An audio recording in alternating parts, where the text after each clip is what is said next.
residence in. It is time for the big three in today's topics: religious freedom, mansion mistake, and this week's must-reads. Let's bring in my big three panel. MSNBC.com managing editor Dafna Linzer, professor of political science at Hiram College Jason Johnson, and MSNBC contributor and former Bush Cheney senior advisor Robert Traynham. Hello, all. Nice to have you with me. Hi. Hello there. Happy spring. Well, I know it's nice. The weather's outside. It's really lovely. So let's go to religious freedom first of all, guys. Republican Governor Phil Bryant has just signed the Mississippi Religious Freedom Restoration Act. This becomes law on July 1st, and critics say that it is somewhat vaguely worded. It could lead to state-sanctioned discrimination against gays and lesbians. Supporters are saying it protects religious freedom. It bears little resemblance to the bill that was recently vetoed in Arizona by Governor Jan Brewer. So, Robert, what is different in Mississippi that led to this bill succeeding versus what we saw happen in Arizona? Well, Governor Brewer vetoed the bill because there was very, very strong local opposition in Arizona. In Mississippi, it's quite different. You know, there are a lot of evangelicals in the South, and I got to tell you, as a conservative, but also as a gay American, I struggle with this because I firmly do believe in the separation of church and state. I firmly do believe that religion should be protected, and they obviously should be fostered in a civilized society. However, as a gay American, I'm also one of those individuals that does not believe in discrimination, and that does not believe that just because I am a gay American that I should be discriminated against if, in fact, I go into a bakery that is owned by evangelicals and I'm turned away because of their religious beliefs. So, you know, this is a struggle for me. Well, interesting you bring that up because, Jason, Arizona Governor Brewer vetoed her state's bill because of just what Robert was saying. She said it could hurt business. Does that not apply in Mississippi? Mississippi is not getting the Super Bowl, and that's the reason that Jan Brewer vetoed the bill. Otherwise, she probably would have pushed it through in Arizona.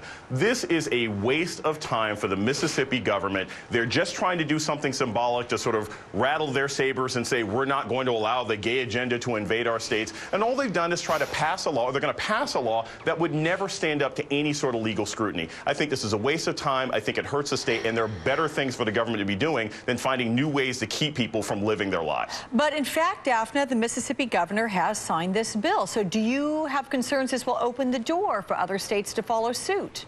Yeah, I think, you know, what it does is it emboldens this movement that has been, you know, pushing for similar legislation in other states. I think Arizona and Jan Brewer's decision to veto hurt that a little bit, and this is exactly what they were looking for as the next step to bring this legislation to other states. Remember, this is not just Arizona and Mississippi. This is where it's been tested and either failed clearly or was successful clearly, but there's legislation like this in other states, and I think that it is really, really important that that Mississippi took this move because it really would embolden, you know, efforts to try this in other spaces. Yeah, okay.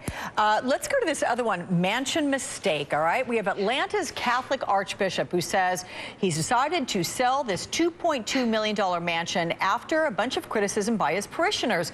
There was a very generous gift from a wealthy donor. That's what made that mansion residence possible in the first place. Let's listen now to the archdiocese spokeswoman, followed by a few upset parishioners. He wanted to be able to entertain at the house, including barbecues and including pizza parties, and sometimes it's just gatherings for tea. I've been a parishioner at the Cathedral of Christ the King for 36 years. I've never been invited to anything at the Archbishop's home. I think that it's offensive. I think that when you're in religion and politics, you're held to a different level of accountability. Well, Archbishop Wilton Gregory has apologized for building this mansion in the first place, although he says he only lived in a small part of it and that the rest was being kept for these, I guess, pizza parties that apparently didn't happen. But, Jason, what do you make of all this?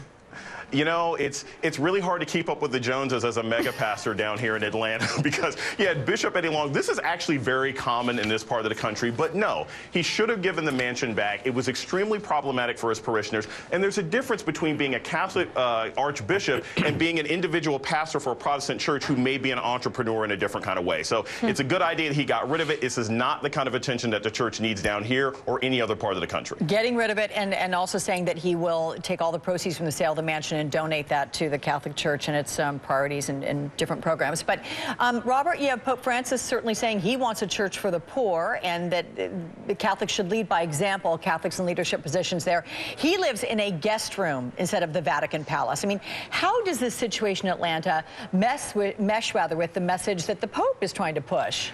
Well, it obviously is in direct contradiction. The Pope is a Jesuit. He is someone that lives by simple means. And look, that was a boneheaded mistake by the Archbishop of Atlanta. There's no question about it. Even if in fact the Pope wasn't a Jesuit and preaching about austerity, you know, the image of literally tens of thousands of school children that are being shut out of Catholic schools because of archdiocese closing and so forth. The image of hundreds, maybe even thousands of your little young boys being molested because of the Catholic Church. You know, that's not the image that the Catholic Church should be projecting at this time. So it was a boneheaded mistake by the Archbishop. And regardless of whether it's pizza parties or teas or whatever the case may be, that is absolutely ridiculous for anyone to have that type of ostentatious lifestyle given these austere times, especially as a person of faith. Well, that being said, though, Dafna, just to flip the coin here, there are a bunch of other leaders in this country who run churches. They earn millions of dollars a year, and they have these massive media empires. I mean, is this Archbishop at all being held to a different standard?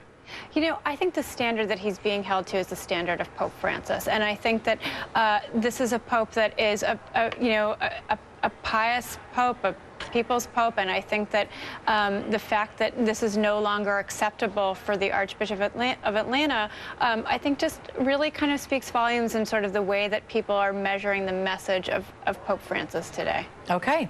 Coming up, a wish list and the nation's hottest politician. The Big Three's must-read Sunday next.